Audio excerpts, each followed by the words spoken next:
দর্শক, এই মুহূর্তে আমি দাঁড়িয়ে আছি শাহবাগ চত্বরে। চলছে আওয়ামী লীগ নিষিদ্ধকরণের দাবিতে শাহবাগ ব্লকেট কর্মসূচি।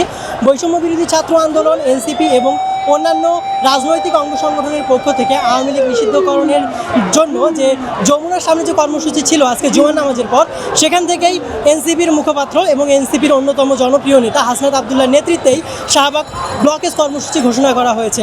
এখানে আপনারা দেখতে পাচ্ছেন অনেক লোক জমায়েত হয়ে আওয়ামী লীগ নিষিদ্ধকরণের জন্য দাবি জানাচ্ছে। ইতিপূর্বে আওয়ামী লীগ কর্তৃক যে গণহত্যা এবং অন্যায় জুলুম বাংলাদেশে সংঘটিত হয়েছে সেসবের বিচারের দাবিতে তারা স্লোগান দিচ্ছে এবং প্রতিধ্বনিত হচ্ছে আওয়ামী লীগ নিষিদ্ধকরণের এবং তাদের বিচারের দাবি। কোনো রাজনৈতিক দলের আলাপ ছাত্র জনতা মেনে নেবে না, রাজনৈতিক সিদ্ধান্ত ছাত্র জনতা মেনে নেবে না। আওয়ামী লীগকে আমরা বৃদ্ধাঙ্গুলি দেখিয়েছি 5ই আগস্টের বিজয়ের মধ্য দিয়ে। তাই ইউনূসকে অবশ্যই এই আওয়ামী লীগকে গণহত্যার দায়ে অনতিবিলম্বে নিষিদ্ধ করতে হবে। তাদেরকে আমরা 5 তারিখের পরবর্তী সময়ে গভর্নমেন্টে বসানো হয়েছেই আওয়ামী লীগকে নিষিদ্ধ করার জন্য। তাহলে তারা কেন আওয়ামী লীগকে নিষিদ্ধ করতেছে না? আমরা আসলে এই জিনিসটা বুঝি না। আসলে তাদের এত পীড়িত কেন, কিসের পীড়িত তাদের মাঝে এত রয়েছে? যারা জনগণের এত রক্তক্ষরণ করেছে, ছাত্র জনতা সর্বসাধারণ উপরে যারা নির্বিচারে গুলি চালিয়েছে, মানুষ হত্যা করেছে, আমার পায়ে গুলি লাগিয়েছে, সেই সব মানুষকে, সেই দলকে, সেই ফ্যাসিস্ট দলকে নিষিদ্ধ করেছে। তাদের এত তালবাহানা, এত মায়া কান্না, এত পীড়িত কেন আমরা সেটা জানি না। কিন্তু আমরা এতটুকু বলতে চাই তাদেরকে স্পষ্ট করে যে আপনারা ভুলে যাবেন না, ফ্যাসিস্ট শেখ হাসিনা যেই মহিলা দানবে পরিণত হয়েছিল তাকে আমরা বাংলাদেশ থেকে চলে যেতে বাধ্য করেছি। সুতরাং আপনাকে তো আমরাই বসিয়েছি। আপনি যদি মনে করেন যে আওয়ামী লীগকে নিষিদ্ধ করবেন না, তাহলে শাহবাগের দিকে তাকিয়ে দেখুন।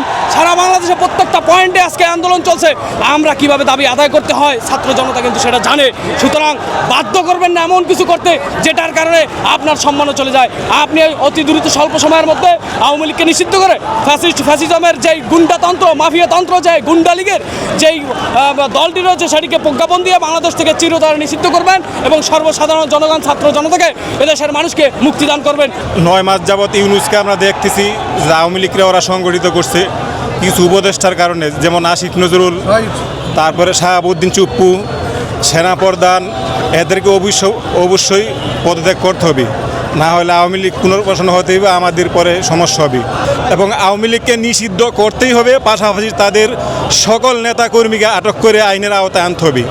এবং রাষ্ট্রপতি আব্দুল হামিদ যে পালিয়েছে, যাওয়ার জন্য যারা সহযোগিতা করেছে, এনএসআই, ডিজিএফআই, আসিফ নজরুল সহ আরও যারা এয়ারপোর্টের কর্মকর্তা আছে, তাদের সকলকে আইনের আওতায় আনতে হবে। আওয়ামী লীগ একটা মাথা বলেছে, ওর পুরো সিস্টেমটা কিন্তু এখনও প্রশাসনে আছে।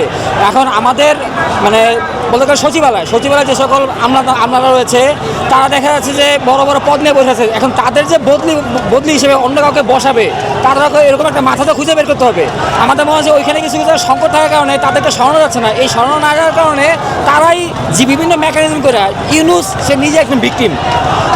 এখানে আমরা যারা আন্দোলনকারী তারা নিজের একটা ভিকটিম, যারা ভিকটিম তারা আওয়ামী লীগের অপসারণ চাচ্ছে। কিন্তু ওই যারা আমলা, যারা আওয়ামী লীগের মধু খাইয়া আজকে মানে মজা পেয়ে গেছে, তারা চায় না যে আওয়ামী লীগ নিষিদ্ধ হোক। একটাই উদ্দেশ্য আওয়ামী লীগকে ব্যান করা। কারণ বিগত 15 বছরে যে জুলুম অত্যাচার গুম খুম করেছে, বিগত 2024 সালে জুলাই এবং আগস্টে নিঃস্বভাবে এবং হেলিকপ্টারের মাধ্যমে, প্রশাসনের মাধ্যমে ছাত্র জনতাকে, নিরীহ জনতা থেকে তাদের দাবি আদায় করতে না দেওয়ার জন্য গুলিবিদ্ধ করেছে এবং প্রায় 2000 লোককে হত্যাকাণ্ড করেছে। এর পরিপ্রেক্ষিতে আমরা চাই আর বাংলাদেশে যে রাজনীতির যে সুষ্ঠু ধারাটা, সেটা আওয়ামী লীগের আর গ্রহণযোগ্যতা নেই। এই জন্য এই মুহূর্তে অনতিবিলম্বে আমরা চাই 5 আগস্টের পরে শেখ হাসিনার কোনো এখানে বাংলাদেশে কোনো অস্তিত্ব নেই। অন্তর্বর্তীকালীন সরকারের যারা ফ্যাসিস্ট আছে, ফ্যাসিস্টের দোষর আছে, তাদেরও পদত্যাগ চাই এবং এইখান থেকে আওয়ামী লীগ নিষিদ্ধ চাই। হাসনাত আবদুল্লাহ ভাই যেহেতু আজকে ঘোষণা দিয়েছে, কিছুক্ষণ আগে দেখেছেন যমুনার সামনে থেকে যে ব্লকেট করবে, হাসনাত আবদুল্লাহ ভাই এবং আমাদের দাবি যতক্ষণ পর্যন্ত না আদায় হয়, উনি যেটা ঘোষণা দেয় আমরা সেটা পালন করব। দর্শক, যেমনটা দেখছিলেন, এখন এই মুহূর্তে শাহবাগ চত্বরে প্রতি সেকেন্ডে ধ্বনিত হচ্ছে একটি বার্তা, সেটি হচ্ছে আওয়ামী লীগের নিষিদ্ধকরণ। আমরা অনেকের সাথে কথা বলে জানতে পেরেছি আসলে তারা এই কার্যক্রম কতক্ষণ পর্যন্ত বা কতদিন পর্যন্ত চালু রাখবে সে ব্যাপারে আসলে এনসিপির নেতা হাসনাত আবদুল্লাহ যতক্ষণ পর্যন্ত না পরবর্তী কোনো নির্দেশনা না দিচ্ছে ততক্ষণ পর্যন্ত তারা কিন্তু আন্দোলন চালিয়ে যাবে বলে জানা গেছে। শাহবাগ থেকে মাসুদ আলম, ঢাকা প্রেস।